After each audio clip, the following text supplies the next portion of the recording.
Hey everybody, it's Jason Blaha here, and one of the criticisms I always get of the work that I do from people is that, Jason, a lot of what you do when you promote training ideas for naturals or people who are just very mildly enhanced, you always promote all these really old methods from the 50s and 60s, some of which has been kind of revamped by some coaches and things like Bill Starr in the 70s and 80s, and you just modify them a little bit.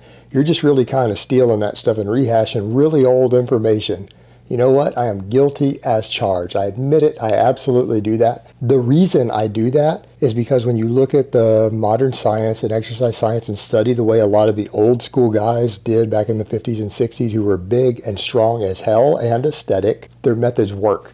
It seems to match what the science shows is pretty effective. And you know what? It worked for the guys.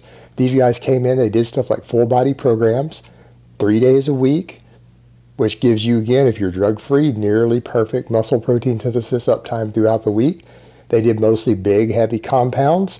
Oftentimes they did things like 5x5s, 3x8s, things like that. Things like that in that range that give you the perfect balance between workload and intensity to develop size. You get big pretty quick that way while gaining strength concurrently and giving yourself just enough workload and volume to recover from so you can do it again in 2 or 3 days. It is actually a really good balanced training systems that they ran back then. Again, 5x5s, 3x8s, 3x10s, those things done 3 days a week, maybe even running them in periodized blocks, or you could rotate through each of those throughout the week. It worked really, really well. You look at guys like Reg Park, Steve Reeves, Marvin Elders, a lot of these older guys. Go through and look at these guys and realize they didn't have access to the drugs that we have today. Sure, a lot of them were on gear. No reasonable person is going to question that. But really, they only had access to a couple of drugs. They had like Dianabol, and they had methyl testosterone. That was about all they had access to over in the Western countries during that time. But these guys got amazing results back then, and a lot of the more modern training methods that you guys see guys using is not that they're using it because it's been proven scientifically. It's because they're using more drugs. They can get away with training. They have more flexibility in training.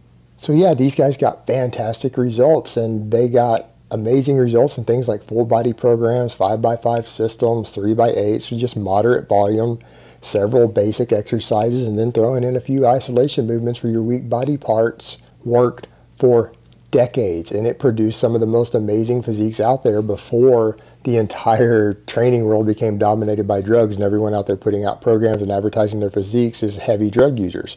Guys today who claim to be natty are oftentimes using 5 or 10 times the drugs that these guys use, and some of them are not getting as much size and strength as these guys were able to put on back then in the day. And when you go back and look, they all had pretty damn aesthetic physiques. So to say that these methods don't work is just silly. So why do I rehash some of this old stuff? Because it works really, really well.